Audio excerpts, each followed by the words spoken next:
Bueno, Carlos, yo esto lo resumí en el título de, permíteme hacer la cuñita en mi programa de Política sin Pasiones en YouTube.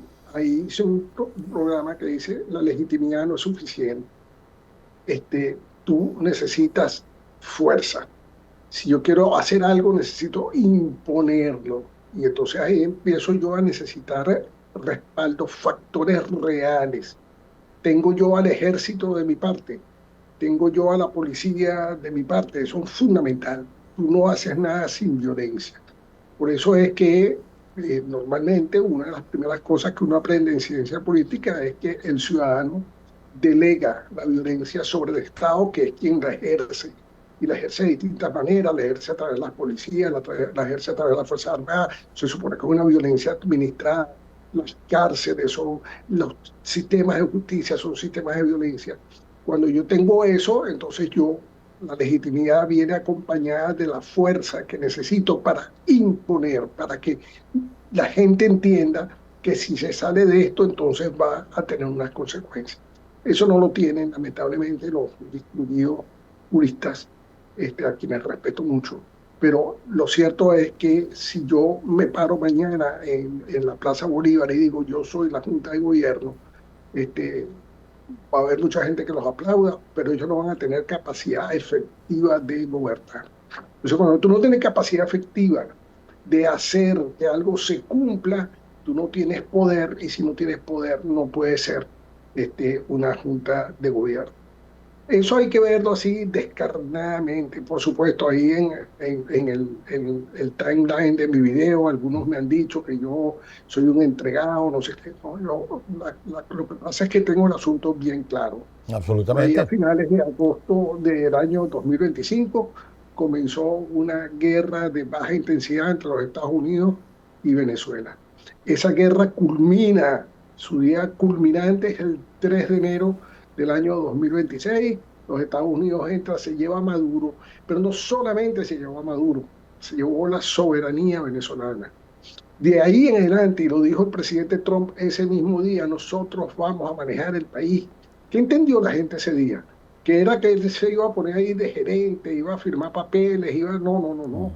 Yo voy a manejar el país como manejó Estados Unidos a Japón después de la Segunda Guerra Mundial, como manejó Estados Unidos a Alemania después de la Segunda Guerra Mundial, como tuvo presencia importante en Italia después de la Segunda Guerra Mundial, porque que estamos hablando de los enemigos de Estados Unidos, quienes habían declarado la guerra a Estados Unidos en ese proceso. Y que además, Entonces, perdón que te interrumpa, José Vicente, no solo los manejó, después les dio su capacidad de desarrollo y han llegado a ser lo que hoy son, pero allanó el camino. A mí lo que me preocupa de todo esto, y ojalá no se nos vaya todo el tiempo en esto porque hay un par de cosas que quiero tratar contigo también, a mí lo que me preocupa es que están comenzando a hablar de la legalidad y la constitucionalidad, incluso hablando del Tribunal Supremo de Justicia. Y el Tribunal Supremo de Justicia, de estos malandros que están ahí en la esquina de Dos Pilitas, es capaz de tomar en cuenta, cuando jamás habían tomado en cuenta ni a Cecilia Sosa, ni a Blanca Rosa Mármol de León, y comenzar a trabajar con eso. Y comienzas a legitimar lo que es absolutamente ilegítimo y a empastelar esto. bueno, Aunque Estados Unidos es el que va a decir esto va y esto no va. eso es muy posible, pero no va a pasar, Carlos. Estoy diciendo algo, si me equivoco, tú me vuelves a invitar para decir que me No, equivoqué. chico. No tengo ningún problema, Aquí pero estamos en el análisis y ojalá nos equivoquemos en lo malo y acertemos en lo bueno. Estados Unidos no va a permitir que eso pase. Estados Unidos tiene su agenda clara. Nosotros tomamos un país, de ese país que queremos. Queremos petróleo, ¿verdad? Que quieren petróleo. Pero la diferencia es que lo están pagando. Ah, es que no sabemos dónde están los 13.000 millones de dólares. Eso se va a saber. Es mucho más Perdón, fácil eso creo saber que lo dónde dijo, están esos creo que lo 13 dijo mil. Marco Rubio cuando le preguntaron a dónde va ese dinero, dijo, va al Departamento del Tesoro, a un fondo fiduciario ganando intereses, incluso con la auditoría de la empresa esta KMPG. Lo dijo clarito Marco Rubio, no tiene por qué decirlo todos los días. Exactamente. Bueno, entonces, fíjate, Carlos, entrar en este asunto de una junta de gobierno es básicamente desviar la atención de lo que verdaderamente tienes que hacer.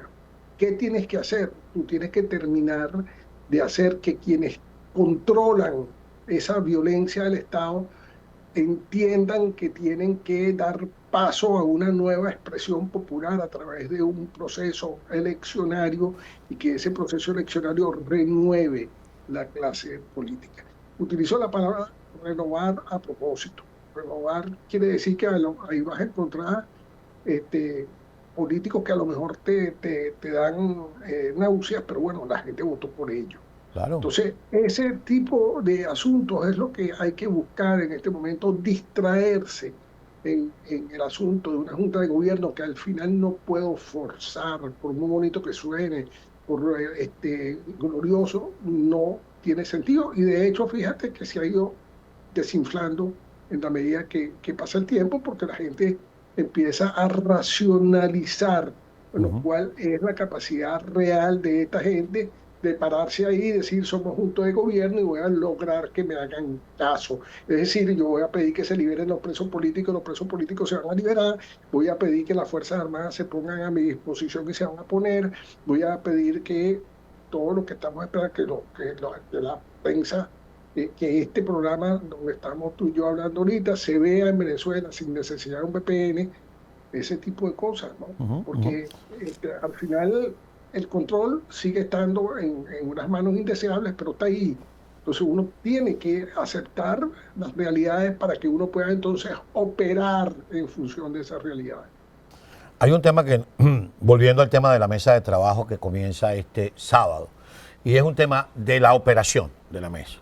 Nosotros cuando se produjeron, y reitero, esto no se parece ni tiene que parecerse a ninguna de las mesas anteriores, que si eran de negociación, que si era donde Diosdado decía, mira, tienen que levantar las sanciones, descongelarnos los activos que están en tal parte, si no, no hay elecciones, como si las elecciones ellos fueran los que las dictaran, como en efecto las dictaron.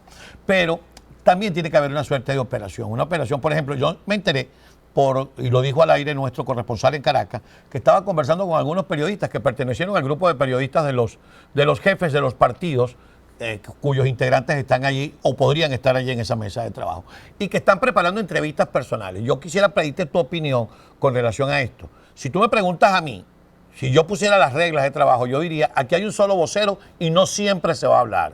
Y aquí hay cosas que no se deben saber, sino cuando se concrete. ¿Qué opinas tú?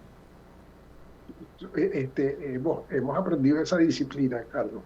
Hay un vocero, el resto de la gente permanece callada. Estas operaciones no es que sean secretas, pero bueno, necesitamos un estado de opinión pública tal que podamos operar sin ruido para cumplir los objetivos que necesitamos. Necesitamos un nuevo CNE. Por cierto, que ayer me decían 5 rectores, no son 15 rectores que hay que nombrar, que ojalá sean todos independientes. Hay que definir independencia.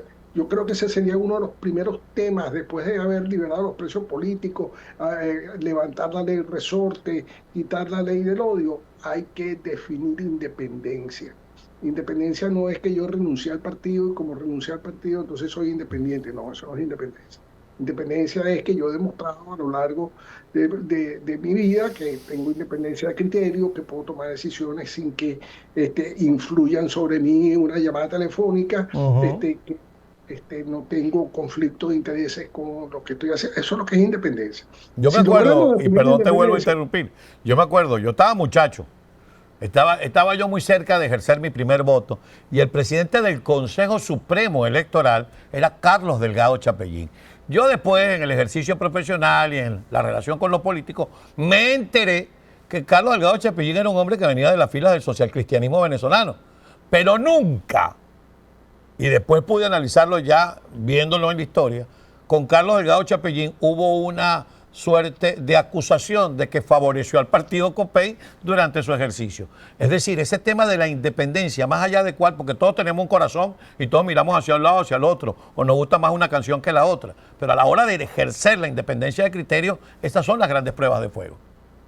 exactamente. Entonces, si nosotros logramos que de ahí esa mesa salga un Consejo Nacional Electoral de personas independientes que además se les deje ejercer el poder que le atribuye la Constitución, que no es el poder electoral, como decía la fenecida.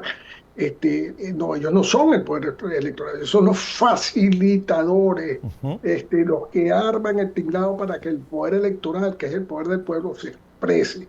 Y después tú tienes un nuevo Tribunal Supremo de Justicia, Ya. donde no tengamos de presidente a una persona que vino de ser concejal del partido, que tiene 18 doctorados, cosas así por el estilo, O como peor para aún, a un ex convicto por homicidio, como es el caso de Michael Moreno, que fue entonces, presidente del tribunal. José Vicente, te ofrezco excusas por interrumpirte, pero ya se nos venció el tiempo. Yo le había pedido a nuestra productora que nos diera la mayor cantidad posible dentro del programa. Yo creo que vamos a seguir revisando esto. Te agradezco mucho la comparecencia y sobre todo te agradezco tus criterios, porque yo he sido un poco más duro o escéptico, pero la apuesta siempre tiene que ser por el beneficio del país. y esto lo va a conducir y tiene que conducirlo la opinión pública, Carlos, y los líderes de opinión. Entonces tenemos que tratar de centrarnos y de tener mucha sindéresis en lo que viene por delante.